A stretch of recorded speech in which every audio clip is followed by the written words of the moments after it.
Okay, wait, this one is crazy. We're talking legends. Diana Ross, Whitney Houston, two women who didn't just sing, they shifted entire eras. I mean, come on, Whitney's voice? Untouchable. Diana? Iconic. But here's what has people scratching their heads over a decade later.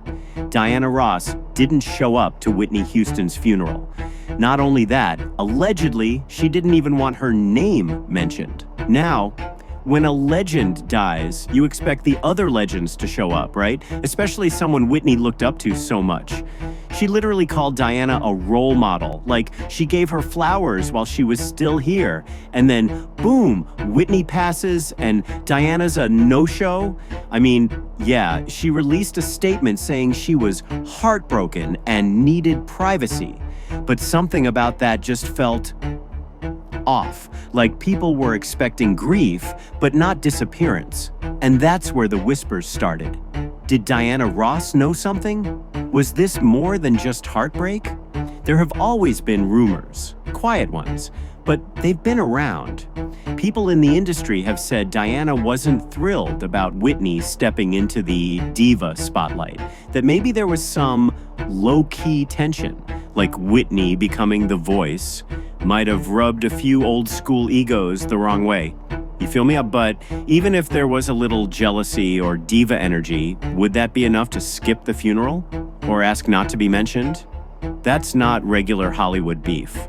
That's giving something deeper. Now let's talk about Whitney's actual passing for a second, because that whole situation, it never really added up. The official story was accidental drowning, right? They said she had some substances in her system, like Coke, a little Xanax, and apparently she passed out and drowned. But when they did the autopsy, it showed she didn't actually drown. There wasn't even enough water in her lungs for that. So what happened? A heart attack? That's what they tried to say. But even then, the coroner didn't find clear evidence of that either. Just some mild heart disease that most smokers have. So now we're back at square one. What actually happened in that bathroom? Some people think she was already unconscious, or maybe worse, already gone before she was put in that bathtub. And it gets creepier. There were bruises on her arms, her legs, her shoulders. That's not what happens in a slip and fall. That's something else. And then there's Ray J. He was the last person to see her alive. There are rumors he let the dealer in. Others say he wasn't involved at all. But Whitney's family? They've never fully accepted the official story. And then there's that one moment that just haunts people. When Whitney randomly walked into an interview Brandy and Monica were doing with Clive Davis. She was soaking wet, fully clothed, and handed Brandy a note on camera. And Brandy still, to this day, refuses to say what was in that note. All she says is, "It's private." And the look on her face, it said everything. She kept the note. She read it. Whitney walked away. Like, she knew something was about to go down. And she made sure someone else had a piece of the truth. And y'all, this is where it turns straight up eerie. People were literally partying at that hotel the night Whitney died. Her body was still upstairs. Her death was fresh. And meanwhile, downstairs, the red carpet was still rolling, people in tuxes, champagne flowing, like nothing happened.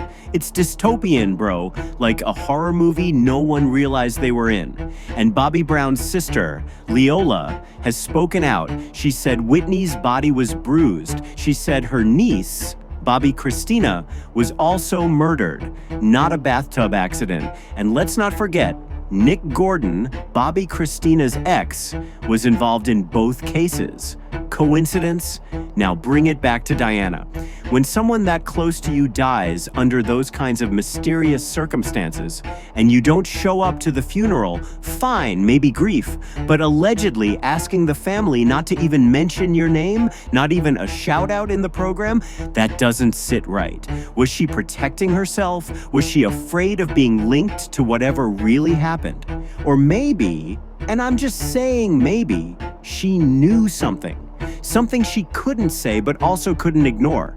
Could skipping the funeral have been her silent protest? Or, Was it guilt? Look, maybe there really was some distance between them in their later years. That happens. But all these weird pieces, the note, the bruises, the chaos in the hotel, the unanswered questions, and then Diana just vanishing from the whole situation, I don't know, man. Too many puzzle pieces, and none of them fit right. So now I'm turning it over to you. Why do you think Diana Ross skipped Whitney's funeral? Was it really just grief or something more? And do you think we'll ever find out what actually happened to Whitney that night? Let me know what you think in the comments, because this one's not just emotional, it's suspicious.